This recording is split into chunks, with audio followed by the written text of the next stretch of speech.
है भारतीय राजनीति में, वो छवि थी अराजकता की। संवैधानिक संस्थाओं को बिना प्रमाण के नष्ट करने का प्रयास, आरोप लगाना। लेकिन बड़े भारी मन से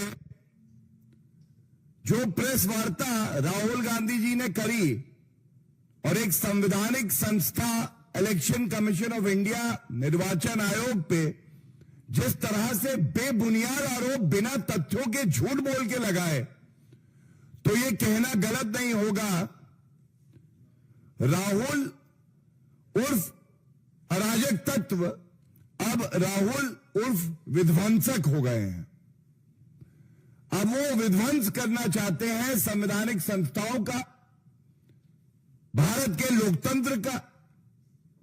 और बड़ी जिम्मेदारी से मैं एक बात कहना चाहता हूं, पूरा देश आज कह रहा है कि क्या नेता प्रतिपक्ष को यह शोभा देता है आपके कोई भी आरोप हो। आपको हक है अपने आरोप लगाने का भी और मुद्दे उठाने का भी, लेकिन धमकी देना, क्या नेता प्रतिपक्ष किसी भी संवैधानिक संस्था को धमकी दे सकता है?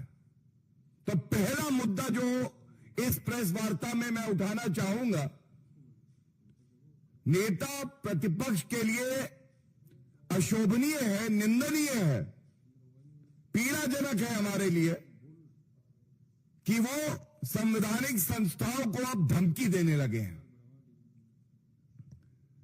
और उनकी पूरी प्रेस वार्ता, उनके सारे बिंदु बड़े ध्यान से हमने अध्ययन किया। और यह कहना गलत नहीं होगा, बिना प्रमाण, बिना तथ्य, बिना सबूत झूठ का कारोबार करने के लिए राहुल उर्फ विध्वंसक आरोप लगा रहे हैं। और पूरी तैयारी से मैं आया हूं, आपके सामने तथ्य रखूंगा। और जनता तो ये मान चुकी है कि राहुल गांधी जी अपरिपक्व, विध्वंसक, गैर जिम्मेदार और भारत के लोकतंत्र को कमजोर बनाने के लिए ही वक्तव्य देते हैं। सबसे पहले, क्या नेता प्रतिपक्ष, कोई सांसद जिसने संविधान की शपथ ली है, वह संवैधानिक संस्थाओं के खिलाफ जंग छेड़ सकता है इस तरीके से? आप मोडस ऑपरेंडी समझिए उनका। क्या मोडस ऑपरेंडी है? पहले, क्योंकि विश्वसनीयता नहीं है, भ्रष्टाचारी है, बेल पे बाहर है, कांग्रेस पार्टी घोटालेबाज है, चुनाव हार जाते हैं। जब चुनाव हारते हैं तो स्टेप नंबर 2, ठीकरा कहीं फोड़ना है। तो ठीकरा फोड़ते हैं वो कभी ईवीएम पे, कभी वीवीपैट पे, कभी इलेक्शन कमीशन ऑफ इंडिया पे, कभी जनता को ही बुरा भला कह देते हैं और झूठे आरोप लगाते हैं बिना तथ्यों के, और कभी औपचारिक शिकायत नहीं देते हैं। No formal complaint is ever given. If you want to seek a remedy in law, Mr. Rahul Gandhi, I must remind you, our country, Bharat, India, is governed by rule of law, the Constitution of India. And there are forums to raise your complaint, but there is a procedure prescribed. You have to give a formal complaint. तो step number 2, कोई औपचारिक शिकायत नहीं। तीसरा, जब media में अनर्गल आरोप लगाते हैं, उसके बाद प्रमाण मांगती है कोई संवैधानिक संस्था, तो प्रमाण देने से मना कर देना। शपथ पत्र मैं दूंगा नहीं, डिक्लेरेशन मैं करूंगा नहीं। जो संवैधानिक संस्था है वो कहती है आप जो तथ्य कह रहे हैं वो गलत है, रिकॉर्ड पे कुछ और है, आप झूठ बोल रहे हैं, गलत है ये। और आप कहते हैं नहीं, मैं डिक्लेरेशन नहीं दूंगा, मैं शपथ पत्र नहीं दूंगा, आपके तथ्यों का मैं जवाब भी नहीं दूंगा। जो मैं कहूं खाता ना बही, जो राहुल गांधी कहे वो ही सही। उसके बाद सबसे जो चिंताजनक है कि जिस तरह से झूठे आरोप लगाए जाते हैं, इससे देश में अराजकता फैलाना, नफरत फैलाना और संवैधानिक संस्थाओं की जो विश्वसनीयता है उस पर प्रश्न चिन्ह उठाना बेबुनियाद तरीके से, और यह चिंता का सबब है। अब मैं कुछ तथ्यों के साथ सर्वोच्च न्यायालय के आदेश के साथ लैस आया हूं। मैं जरूर यह जवाब देना चाहूंगा। पहला क्लेम क्या है? राहुल गांधी कहते हैं, यह बहुत अहम है सभी मीडिया साथियों के लिए भी, और राहुल गांधी जहां मिले माइक लगा के पूछिएगा क्या कहना है इस पे। राहुल गांधी का आरोप नंबर 1 है, digital voter list machine readable format में नहीं दी जाती है, यही कहा है राहुल गांधी ने। सबसे पहले तो जो हमारी जानकारी है, वोटर लिस्ट वेबसाइट पे हमेशा उपलब्ध कराई जाती है। यह बात अलग है जब राहुल गांधी चुनाव हार जाते हैं तो इस तरह के आरोप लगाते हैं, लेकिन न्यायालय नहीं जाते हैं। और क्यों नहीं जाते मैं आपको बताता हूं। इसका उत्तर एक जजमेंट है मेरे पास सुप्रीम कोर्ट का, और आप बड़े ध्यान से सुनिएगा। यह बात है 2018 12 अक्टूबर का जजमेंट, और ध्यान दीजिए कौन गया था सर्वोच्च न्यायालय? कमलनाथ जी गए, और इसी जो भी कहूंगा इसी आदेश से सर्वोच्च न्यायालय के पहली लाइन क्या कहता है? ये the petitioner who is the president of the Madhya Pradesh Congress committee, और ये रिलीफ मांग रहे हैं। मध्य प्रदेश कांग्रेस कमेटी के अध्यक्ष कमलनाथ सर्वोच्च न्यायालय जाते हैं और कहते हैं जो मतदाताओं की सूची है ये हमें as per rules text format में दीजिए, टेक्स्ट फॉर्मेट में दीजिए। सर्वोच्च न्यायालय क्या कहता है यह बड़ा अहम है।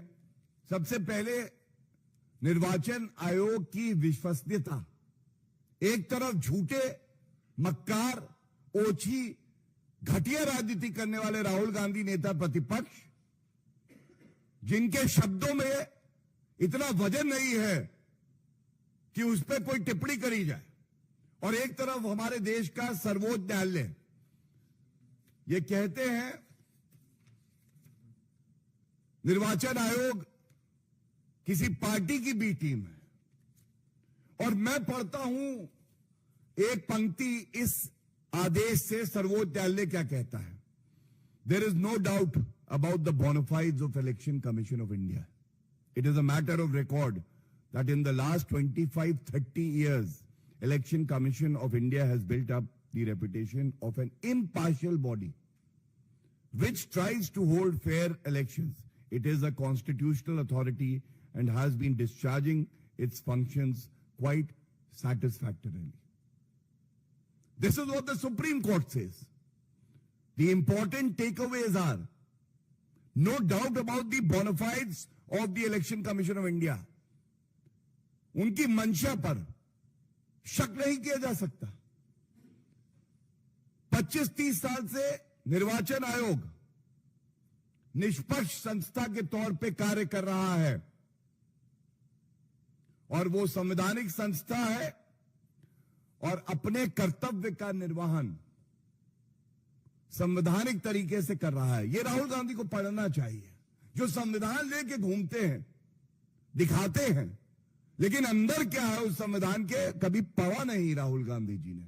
दिक्कत यह है सारी।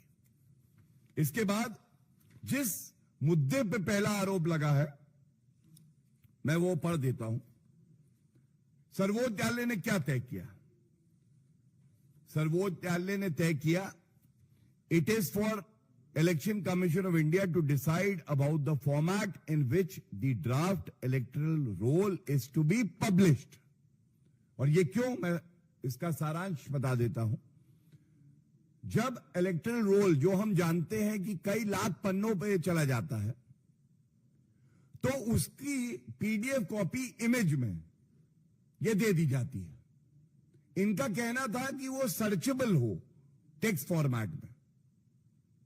तो सर्वोच्च न्यायालय ने यह पाया, एज पर द रूल्स, जो भी रेलेवेंट रूल्स हैं, कि कोई आवश्यकता नहीं है, ये जो आप आरोप लगाते हैं और आपकी जो याचिका में प्रेयर है निराधार है। इलेक्शन कमीशन ऑफ इंडिया कानून का पालन कर रहा है, बिल्कुल स्पष्टता से कहा। और इसके बाद एक और लाइन में पढ़ दूं, we are therefore of the opinion that the format in which the draft electoral roll is supplied to the petitioner fulfils the requirement contained in the election manual. जिस तरीके से निर्वाचन आयोग इलेक्टोरल रोल को उपलब्ध करा रहा है सभी पार्टियों को, वो कानून संगत है, संविधान संगत है। इट मे बी एडेड, और ये बहुत अहम है, अगर कांग्रेस पार्टी, जो कि चुनाव हारती है क्योंकि विश्वसनीयता नहीं है और उनको लगता है कि उनको इलेक्टोरल रोल को बदलना है, तो सर्वोच्च न्यायालय ने भी कहा, और इसको मैं आपके समक्ष रखूंगा। सर्वोच्च न्यायालय ने कहा, it may be added that if the petitioner so wants he can always convert it into searchable mode, which of course would require him to put his own efforts. आप भी मेहनत करिए, आप बदल सकते हैं उसको, आज टेक्नोलॉजी है। अब राहुल गांधी जी अगर टेक्नोलॉजिकली साउंड नहीं है तो इसमें भारत का लोकतंत्र कुछ नहीं कर सकता, लेकिन बदला जा सकता है, यह सर्वोच्च न्यायालय कह रहा है। तो इसलिए पहले मुद्दे पे मुंह की खाई, गलत तथ्य बोल के गलत आरोप लगाना राहुल गांधी की आदत है। दूसरा, राहुल गांधी जी पुनः अपने विध्वंसक अवतार में कहते हैं सीसीटीवी फुटेज जो है ये नष्ट कर दिया गया। कोई भी चुनाव हो, सीसीटीवी फुटेज नष्ट कर दिया जाता है, कोई प्रमाण ना बचे। मैं इतना ही कहूंगा, अपरिपक्वता की पराकाष्ठा। कानून हम पढ़ेंगे नहीं, मेहनत हम करेंगे नहीं, आरोप हम पूरे लगाएंगे। और ठीक है, राहुल गांधी अपरिपक्व हैं, मेहनत नहीं करना चाहते, पढ़ना लिखना नहीं चाहते, लेकिन अधिवक्ताओं की एक फौज है कांग्रेस पार्टी में। चुनौती दे रहा हूं, क्यों नहीं उत्तर देते इस बात का? हमारे देश का कानून यह कहता है 45 दिन तक, 45 डेज के लिए जो वीडियो फुटेज है उसको प्रिजर्व किया जाता है। तो सवाल यह आता है कि 45 दिन के बाद क्या होता है? राहुल गांधी जी, क्या आपको जानकारी नहीं है? अगर election petition, representation of people's act, जो हमारे देश का कानून है, उसमें याचिका दायर कोई कर दे कि भाई मुझे आपत्ति है, चुनाव सही नहीं हुआ, तो वो फुटेज जो है प्रिजर्व कर लिया जाता है 45 दिन के बाद भी, और न्यायालय आदेश दे सकता है।